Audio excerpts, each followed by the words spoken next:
ক্যারিবীয় অঞ্চলে জল ও হাওয়া ক্রমশ উত্তপ্ত হচ্ছে, যে কোনো সময় আঘাত হানতে পারে মানবসৃষ্ট ঘূর্ণিঝড়।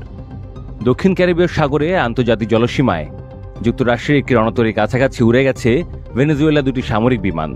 এই ঘটনাকে অত্যন্ত উস্কানিমূলক পদক্ষেপ হিসেবে দেখছে মার্কিন প্রতিরক্ষা মন্ত্রণালয়, পেন্টাগন।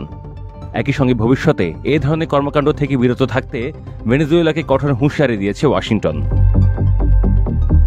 বৃহস্পতিবার এক বিবৃতিতে পেন্টাগন জানায়, ভেনেজুয়েলার প্রেসিডেন্ট নিকোলাস মাদুরোর সরকারের নিয়ন্ত্রণাধীন দুটি F-16 ফাইটার জেট মার্কিন guided missile destroyer USS Jason ড্যানহামের খুব কাছাকাছি চলে আসে।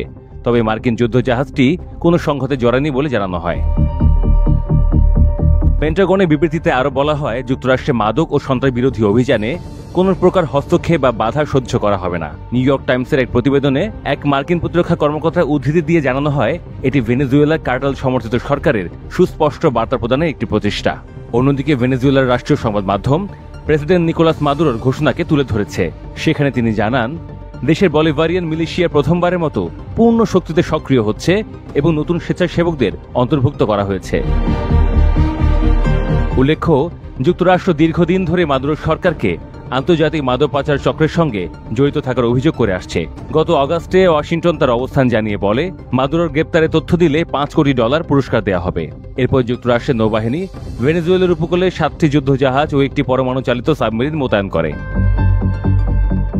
এ নিয়ে মাদুরো অভিযোগ করেন, যুক্তরাষ্ট্র সামরিক হুমকি দিয়ে তার সরকারকে উৎখাতের চেষ্টা করছে। তিনি হুঁশিয়ারি দেন, দেশ আক্রমণের শিকার হলে ভেনেজুয়েলা নিজেদের অস্ত্রধারীর প্রজাতন্ত্র হিসেবে রূপান্তরিত করবে।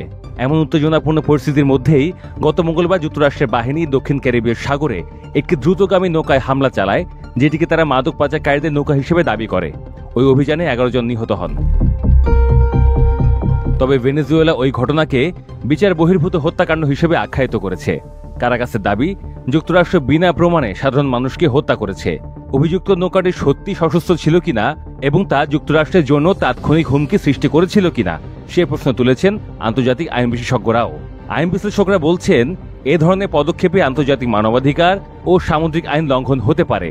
তাহলে প্রশ্ন উঠতে পারে, ভেনেজুয়েলার নৌকায় যুক্তরাষ্ট্রের ওই হামলা কি বৈধ নাকি অবৈধ?